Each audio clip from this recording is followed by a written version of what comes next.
Kalau ikan cupang ini sebenarnya baru 1 tahun. Ini berawal dari bulan Januari 2020. Nah, awal Januari itu waktu mulai PSBB di Jakarta. Jadi anak-anak pulang ke Lebong. Jadi mereka untuk kegiatan sehari-harinya, nah, dia adalah yang coba mereka memelihara ikan cupang. Ya.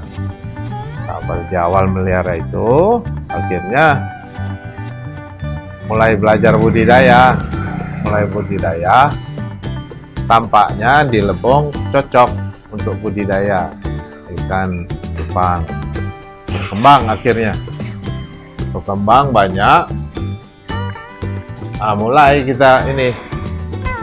kita pasarkan, coba pasarkan. Rupanya peminatnya banyak. Ya, banyak. Berjalan 6 bulan, bukan hanya di Lebong saja, sampai ke luar Lebong juga mau menerima hasil ternak kita. Itu awal.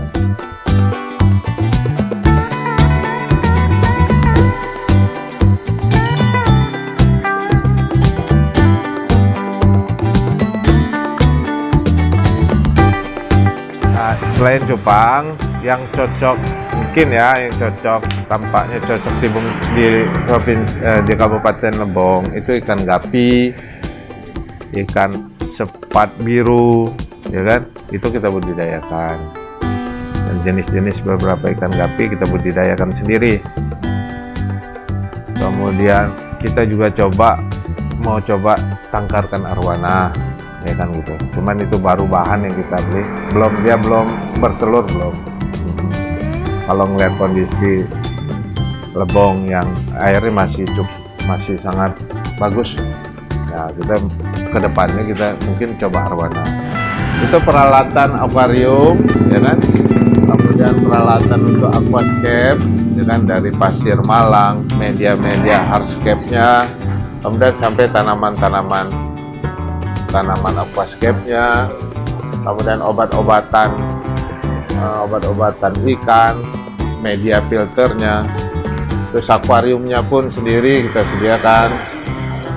Kemudian ada beberapa alat-alat mesin filternya kita sediakan juga.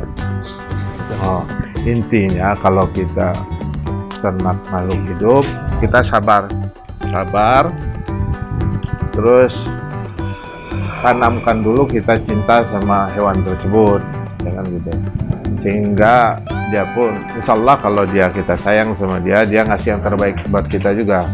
Terus kita upgrade ilmu kita tentang breeding, jangan malu bertanya, ya kan. Selain kita sabar, jangan malu bertanya, kemudian jangan mudah putus asa, ya kan? Coba terus, latihan terus. Kegagalan biasa.